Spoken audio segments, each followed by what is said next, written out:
Step into a British classroom of the 1960s or 70s, and the first thing you'd feel isn't the cold of the windows or the weight of the uniform, but the unmistakable presence of the teacher. Their authority filled the room long before they spoke.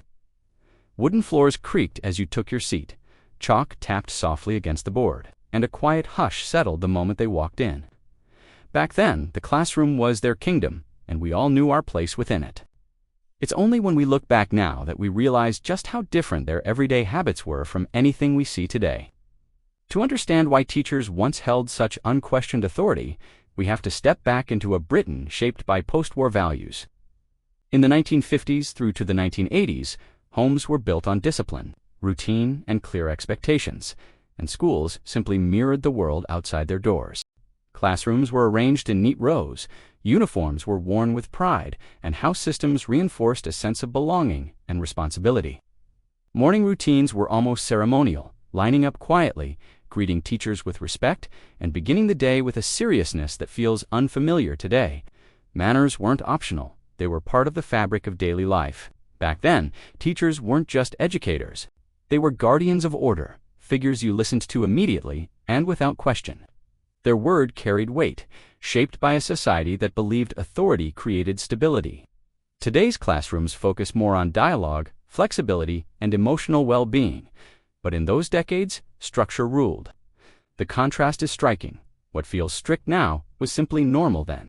This difference in expectations explains why so many of their everyday habits, once accepted without hesitation, would seem astonishing in a modern, student-centered world. And it's within that old system that the most surprising classroom memories begin to unfold. Here's something most people have forgotten. In many British classrooms, control wasn't just encouraged, it was absolute. Teachers didn't hesitate to rearrange the entire seating plan based on weekly behavior, placing chatty pupils under their watchful gaze, or rewarding quiet ones with seats near the windows. Entering the room in silence was expected. You waited without a whisper until the teacher gave the smallest nod to begin. Even your exercise books had standards to meet. Perfect handwriting, straight margins, and tidy pages weren't optional but essential, each one checked with meticulous care. And then there was the teacher's desk, a sacred space no pupil dared approach. It held an almost mythical status, symbolizing order and authority. These routines shaped discipline but carried a certain tension too, reminding everyone that the classroom belonged entirely to the teacher. Yet this was only the beginning of the habits that defined that era. Some classroom habits from those years would certainly raise eyebrows today. At the end of each week, many teachers read test results aloud, creating a mix of pride and quiet dread as names and marks echoed across the room. Being moved to the front wasn't just a change of scenery. It was a clear warning that the teacher expected sharper focus. Meanwhile, some teachers paced the aisles with slow, deliberate steps, peering over shoulders as the sound of chalk scraped gently behind them. You could almost smell the freshly polished floors as they approached, waiting for a comment on your work. Corrections were equally firm. A tapped desk, a brisk reminder, or being asked to rewrite a full page wasn't unusual. Back then, these gestures felt ordinary, shaping the rhythm of school life. Today, they seem almost unbelievable, yet they reveal just how different classroom expectations once were for many. Discipline in those days often came through small but memorable routines that felt perfectly normal at the time. Extra homework sheets appeared on your desk. If a teacher felt you hadn't given your best, and staying behind for a few quiet minutes of reflection was a familiar end to the school day. Writing lines filled many exercise books, each sentence a reminder to stay focused. And sometimes, being asked to stand briefly beside your desk served as a gentle signal to reset your behavior. None of this felt unusual then. It was simply how classrooms worked, shaped by firm voices and clear expectations. Today's approach feels far more flexible, yet these moments shaped generations. But what came next is something barely anyone remembers. Beyond lessons and discipline, teachers often stepped into roles that would surprise many today. Each morning began with a careful inspection of uniforms, making sure shirts were tucked, ties sat straight, and shoes looked presentable. Classroom monitors were chosen with real responsibility, trusted to help keep order when the teacher stepped out.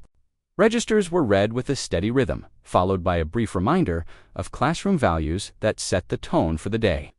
And just when the room felt settled, a surprise quiz might appear, not to catch anyone out, but to keep everyone sharp and engaged. Strict though they seemed, these rituals gave structure to our school lives, creating memories that remain surprisingly warm. Looking back, those strict methods could feel tough, but they shaped countless children in ways that stayed with them long after school ended.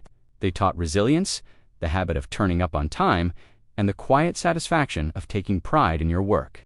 While today's education rightly focuses on well-being and flexibility, the older approach left a different kind of imprint, one built on routine, responsibility, and the belief that effort truly mattered.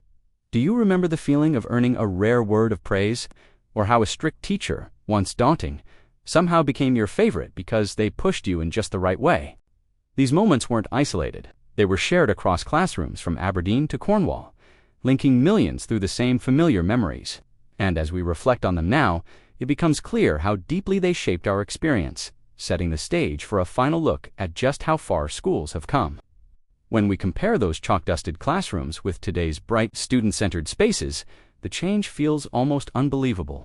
What once seemed unshakable has softened into a system shaped around encouragement, dialogue, and well-being. Yet those earlier teachers, firm as they were, helped prepare us for life in ways we only truly understand now. They gave structure, confidence, and a sense of pride that still lingers. If these memories stirred something familiar, share your stories below. They're part of Britain's shared classroom history. For more of these unbelievable memories, tap the video on your screen. The 1970s stories are something else. Don't forget to subscribe.